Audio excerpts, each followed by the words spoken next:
Ladies and gentlemen, in today's dissertation I am going to describe to you several of the items that are associated with the Bible and the Ark of the Covenant and the pictograph, which is the reverse of the $1 bill, which I have repeatedly said for years now.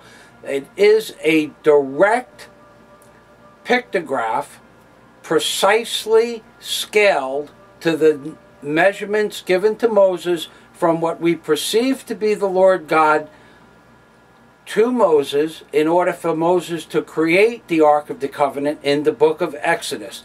However, before we begin, I am going to tell you that the entity that we perceive to be God that gave the measurements to Moses is an entity that is mimicking the godlike nature of the universe, and it represents a godlike entity, but it was not God. What it was a highly advanced individual or a series of individuals or spiritual being that has been on this planet controlling all civilized nations for upwards of 40,000 years. However, we are only going to concern ourselves from the time of the Great Pyramid in my book and in my dissertations, because the Lord God, or this entity, chose that it only wanted to be represented by the pyramid, which represents the beginning of a period of history that is what is the beginning of the Bible per se. And the way it utilized this timeline was to place the pyramid on the reverse of the $1 bill. And this pyramid and the nature of the pyramid, with the eye of the Lord God at the apex of the Great Pyramid, and this energy that is radiating from around the perimeter of the eye of the Lord God, which is a godlike, life-giving energy, is actually coming from what I call in my book a portal. And this portal of light is connected to the mercy seat of the Ark of the Covenant, which is the white portion of the central part of the $1 bill. And it is also denoted as heaven, where the sea of glass exists, that is denoted in Revelation chapter 4, verses 6 through 8.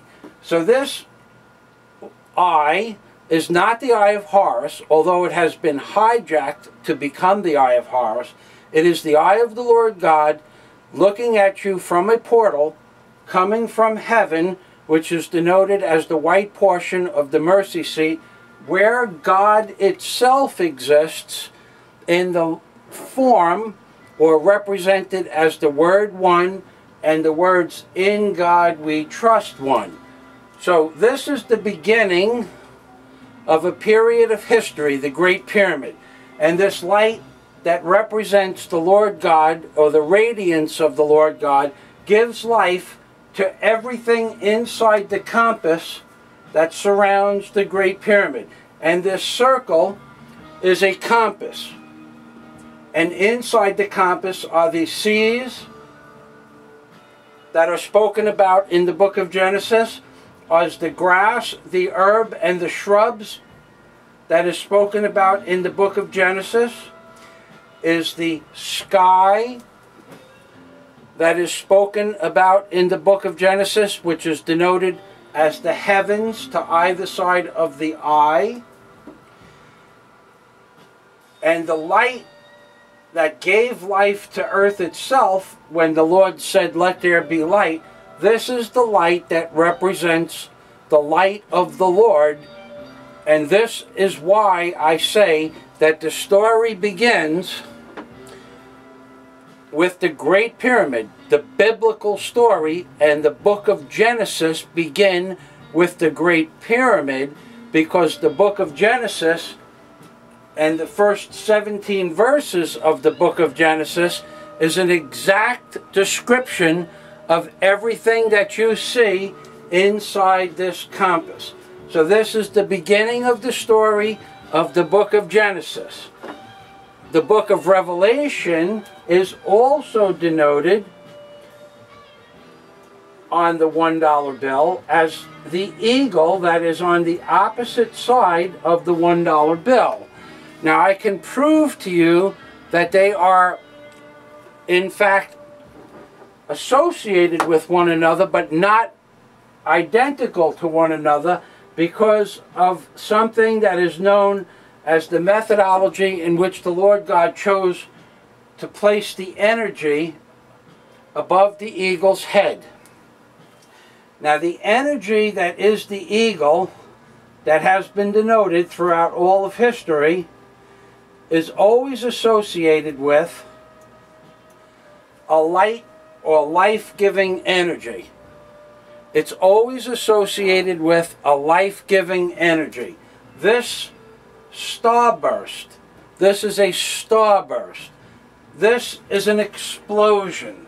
This is a nuclear detonation that sets upon the eagle's head.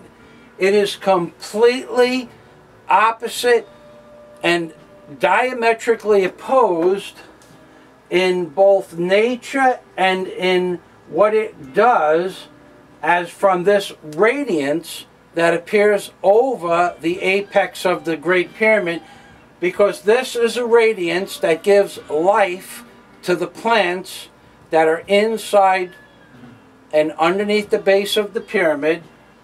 This light also gives life to what's known as the oceans, and denoted in my book as these four bodies of water, here, here, here, and here.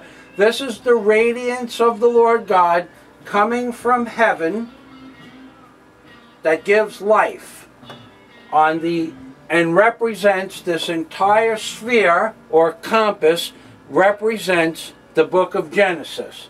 This sphere on this side, with the eagle inside the center of this sphere, is a representation of the book of Revelation, because in the book of Revelation life ends.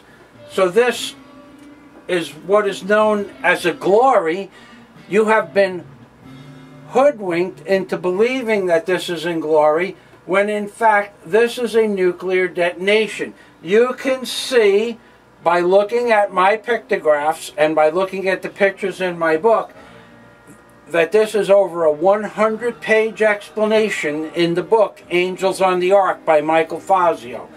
This is a nuclear detonation. The 13 stars represent particles that are expanding at an exponential rate, and these particles are represented as one, like a sound barrier here, and then a barrier of light on the outside. That is a nuclear detonation, as opposed to the radiance that sets upon the top of the Great Pyramid, which has lines radiating straight outwards. Now, the fact that these two concepts have been hijacked by this entity that is known as Lucifer, or the light bearer, and that this is denoted as a Luciferian light, and the other starburst or nuclear detonation is represented as a Luciferian light, you can see now that they are two completely different things. One is the giver of life in the book of Genesis, and one is the remover of life from this planet in the book of Revelation.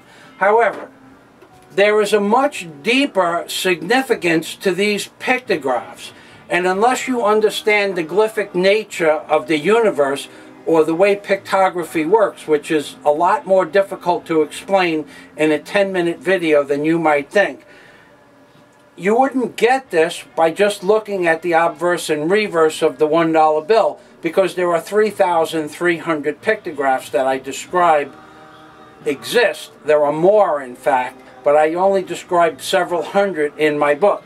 These are the two main characters, or two of the main characters. So, let us go back one more time. This is a glory where the rays are radiating directly from the center and gives life to everything in the compass of the Great Pyramid. And on the opposing side is the nuclear detonation. That is a burst of energy that is also denoted in another one of my videos where I show you what a nuclear detonation looks like. However, you can go online and look up nuclear detonation and see this. And the tricky part about all of this is that both of these energies are created in the sun, and the sun gives life via these types of transactions that occur inside the sun because of the nuclear nature of the sun. In fact, the sun is a giant thermonuclear, almost controlled burst of energy. However, this is an uncontrolled burst of energy, and the radiance that appears on the opposite side of the $1 bill is a controlled burst of energy coming from the sun. And at that point, ladies and gentlemen, this is the end of part 1, The Ark of the Covenant by Michael Fazio.